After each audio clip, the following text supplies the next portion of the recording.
50 years ago, the villains formed an alliance and started a brutal war that led to the death of most of the heroes. In the end, the villains won the war, and the United States was divided among the strongest survivors like the Red Skull, the Hulk gang, Magneto, and even Dr. Doom. Nobody knows what happened to Wolverine the day the heroes fell. He abandoned the name Wolverine, even married, and had 2 kids, vowing never to use violence again. But life was hard in the newly formed United States. California was run by the Hulk gang, descendants of Bruce Banner, who demanded money from Logan to keep his farm. They gave Logan a warning in 1 month to pay his rent, or else they would return to kill his family. Hawkeye, who was now blind, visited Logan and offered him $500 to help deliver a cargo from California to Washington, D.C., now called New Babylon, and ruled by the Red Skull. They both start the long journey in the Spider-Mobile, arriving in San Francisco at nighttime. The city was abandoned and infested with moloids, sinister creatures that live underground. They were attacked by several Ghost Riders, but Hawkeye shot all of them using his deadly arrows while Logan stood and watched. Logan was a peaceful man now, after all. The next day they arrive in Hammer Falls, Nevada, the place where Thor's hammer rested since he was killed by the villains. Hawkeye finds out that his daughter Ashley,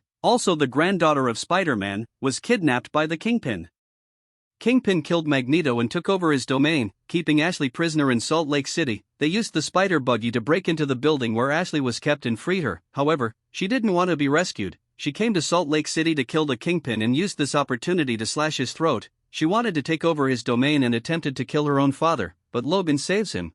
She sends everyone after them and the chase leads them outside the city when a big earthquake sends everyone crashing down into the ground. When Logan wakes up, he finds Hawkeye trapped under the car. The cave was filled with moloids, and everyone who was chasing them was already dead and half-eaten. They used the spider buggy to climb up the wall and escape the cave. Eventually they stop for some drinks inside a bar in the desert, and Logan finally tells Clint what happened the day the heroes died. 50 years ago, him and Jubilee were inside the X mansion when they received many distress calls simultaneously from the Avengers, S.H.I.E.L.D., the Fantastic Four, and even Wakanda. Wolverine told Jubilee to take the kids and evacuate, but it was too late. Many villains attacked them out of nowhere, and Logan tried to hold them off while everyone else escaped. He was alone and wondered what happened to Cyclops, Storm and the rest of the X-Men. Sadly, he would soon find out, after he killed all of the villains. Wolverine came to a gruesome realization: the villains were in fact the entire X-Men, Jean Grey, Cyclops, Storm, Beast, and he killed all of them. Mysterio, the master of illusions, played a trick on Wolverine, making him believe his friends were his enemies. They even smelled like them. Logan was in shock and left the mansion covered in blood. He wanted to kill himself, but even the weight of a train wasn't enough to end his life. He would have to live with the memory of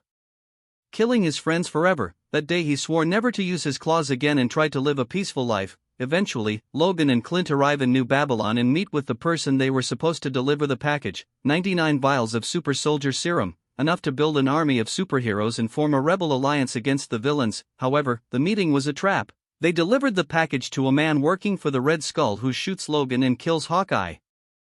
He then takes their bodies and the packages, delivering them to the Red Skull, who was the new president of the United States living in the White House. The Red Skull was admiring his collection of artifacts collected from the heroes he killed in the past and is pleased to see Hawkeye dead. However, there is a problem with the second body, whose wounds are healing rapidly. Logan regains consciousness, gets up and kills the guards, but Red Skull throws him against the wall. In a desperate act, Logan grabs Captain America's discarded shield and lands powerful hits against Red Skull, eventually knocking him down. He then uses the shield to strike his neck and decapitate the tyrannical leader. Fortunately for him, the room was filled with artifacts from long-forgotten heroes, and he grabbed Iron Man's suit, blasting his way out of the White House and escaping. He flies as fast as possible back to California with a suitcase filled with money to pay his debt to the Hulk gang. He arrives in time, but he was met with a gruesome sight. The Hulk gang already visited his home, demanding the money, and massacred his wife and both of his children. For the first time in 50 years, Logan popped his claws and called himself Wolverine again. He tracked down every member of the Hulk gang and chopped their bodies into tiny pieces one by one. Revenge was the only thing on his mind and nothing could stand in his way. He finally arrives at Banner's lair, where Banner himself was hiding. He built his degenerate family by breeding with his first cousin, She-Hulk, and killed Logan's family because he was bored. It had been many years since he had a good fight and wanted to send a message to people who didn't pay their rent. Wolverine fought with everything he had, slashing Banner's flesh and pushing him to the limits, eventually transforming into Hulk. The Hulk was immensely more powerful though, and he ate Wolverine alive.